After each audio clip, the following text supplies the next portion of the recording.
Welcome. We're so pleased to welcome you here today to our When I Dare to Be Powerful International Conference, and happy to be able to host you at Nottingham University, which is part of the Bonington Gallery. My name is Patricia Francis. Myself and the team, who I'll introduce you to in a short while, will be around to guide you through today. Okay. So thank you for taking the time to travel and to be here with us. We actually started planning this conference last year, so it's been a while in the planning. We began back in April, and we had a series of online podcasts, online talks and podcasts that started back in April. And our final online talk will be next week with Bonington Gallery, and that will be with Irene Lutzvig, filmmaker. So I'll tell you a bit about that a bit later on. If you've already been following the talks, you'll know that we have engaged with a range of speakers, artists, academics, lawyers, and it's been really important to us to be able to do that, to represent as many voices as possible, human and non-human, as we start to really think about the theme of today, voice. It's still possible to listen to the podcasts and the online talks.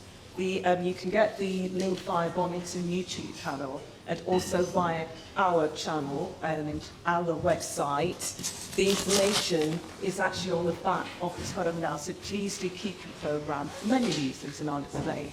Right, a bit perfect in a short while. So let's get on to housekeeping. So there isn't expected to be a fire drill. If we do hear an alarm, we need the building, so you leave via the entrance we came in at and congregate across the road. Is that nice? Thank you. Okay, toilets are close by. I don't know if you've already been, but out these doors, turn left, go to the end of the corridor, through the double doors, carry on going to the next double doors, and then in that corridor. So those are the closest toilets to the building. We wanted an in-person conference, but equally we wanted to be able to share the talks with those unable to attend. And a lot of people have said, I can't attend, or would you see it. So if you're a panelist who have not given consent, but you now change your mind, that's fine, we welcome that. I have consent forms, so either talk to your panel chair or talk to me, and we can arrange that. But if fine, if you don't want to give consent, completely understand. What I should say is that we will be filming, but we won't be filming the Q&A.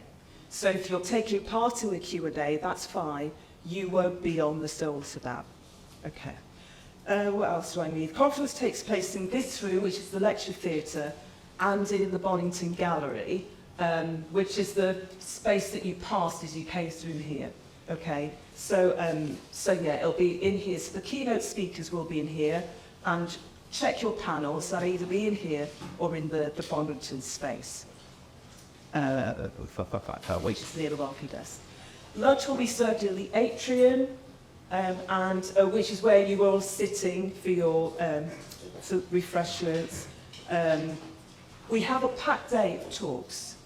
Panelists, we have 2 keynote speakers, and the day will be rounded off with 2 short films that Bonington will be hosting this evening.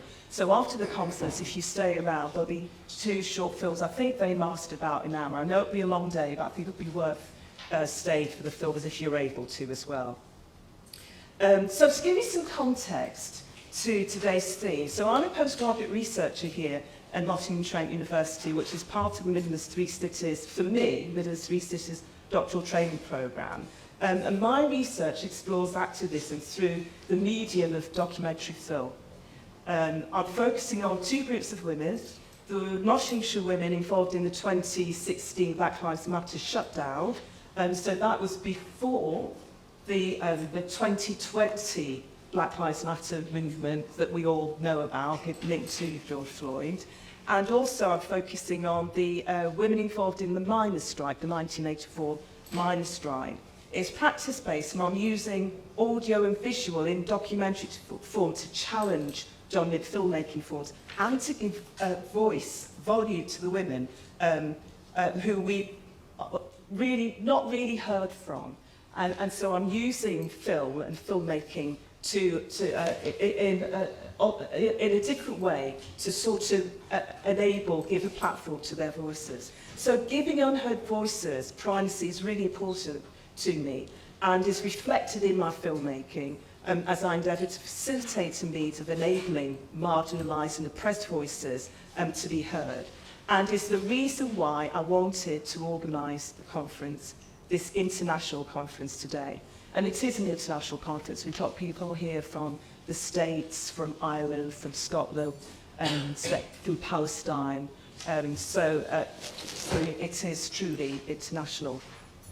So on behalf of myself and the team, I'd like to thank you for coming and thank the panellists and keynote speakers because this is a really exciting day for us. As I said, it's been in the planning for over a year because we were planning the online talks and so on as well. So let me introduce you to the When My Days to Be Powerful team because they'll be useful to you throughout the day. Amirka, where are you, Amirka? Right, Amirka, Trang, Valentina, thank you, Mahassan, thank you, Ramisha, and Viola, thank you. So we are the When I Dare to Be Powerful team. So if you do have any questions, just seek one of us out. We will endeavour to support and help you. I should say we're not all from this university, so if you speak to someone who isn't and isn't quite able to help, they will find someone who can help you. Okay. So great, wonderful faces there. We'll be on house throughout the day. So I want to also mention that our online survey, really important, so we all know about surveys. So we got a QR code at the back of our programme. And I really would appreciate if you could complete the survey because it's really important that we get your feedback and understand what your thoughts are regarding the conference. It is short, it's not very long, so it won't take up too much of your time. So if you're able to complete it today, that'd be great. If you can complete it over the next couple of days, that's wonderful too.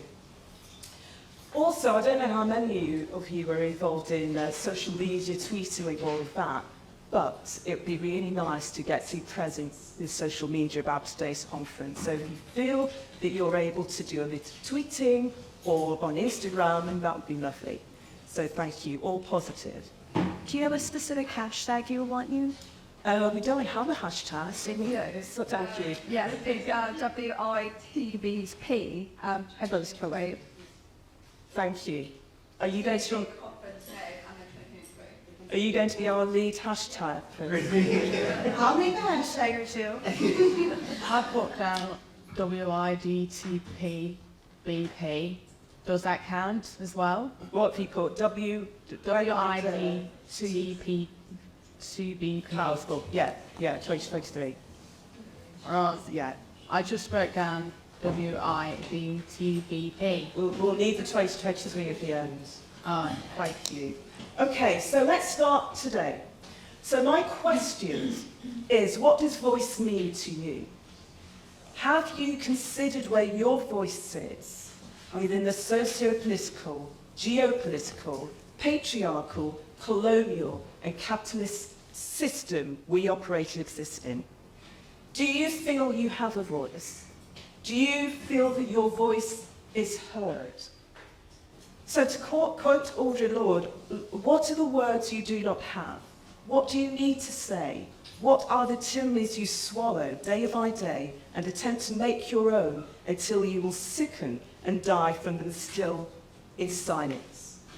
Today we will explore voice in all its forms through our panels, the Q&A and our keynote speakers. The purpose of the conference is to provoke thinking and conceive and perceive a voice differently as more than a tonal or other means of communicating using language with others, also as an embodied consciousness through which we conceive and assert ourselves as individuals, as a social, economic, political and hierarchical framework along which we perceive our social position and discern the extent to which implicit permission to speak is granted. We want to play we want you to play an active part in the conference. We want to hear from as many voices as possible, and we welcome your thoughts, which will make our conference even richer. I'm sure I don't need to ask that in doing so, that in sharing your thoughts and your ideas, you respect each other's views, even if they differ very much, very greatly from your own.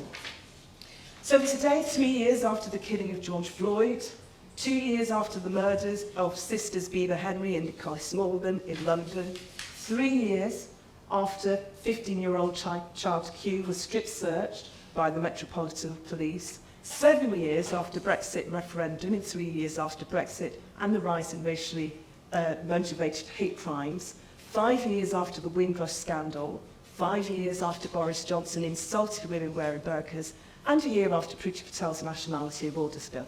And I could go on. Now, the government are working to house migrants on boats off the English coast and to provide them a one-way ticket to Rwanda. This, in contrast to the package of support conjured up by the UK government, millions of pounds made available to support the welcome of the fleeing migrants from Ukraine. The hegemonic noise heard in response to the Ukrainians seeking refuge is different to that in relation to other migrants. It does not shout of an already overstretched NHS, a shortage of housing, or a drain on local amenities.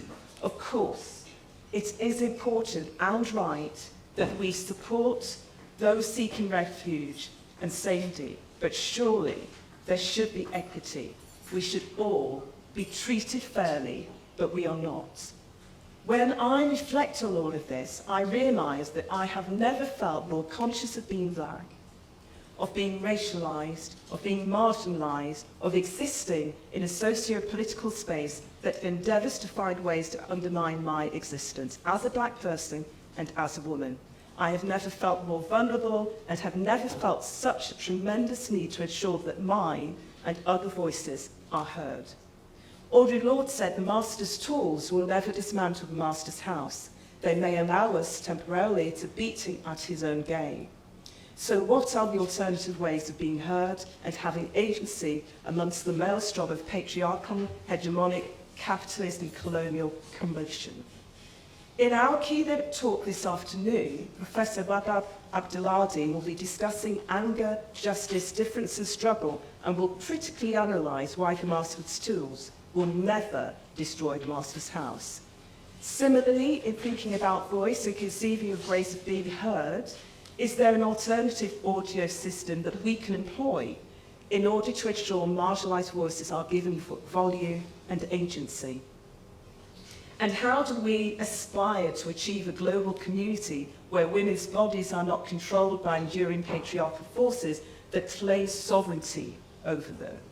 Lots of interesting ideas to be explored today, and starting with our first keynote speaker, Manu Akbari.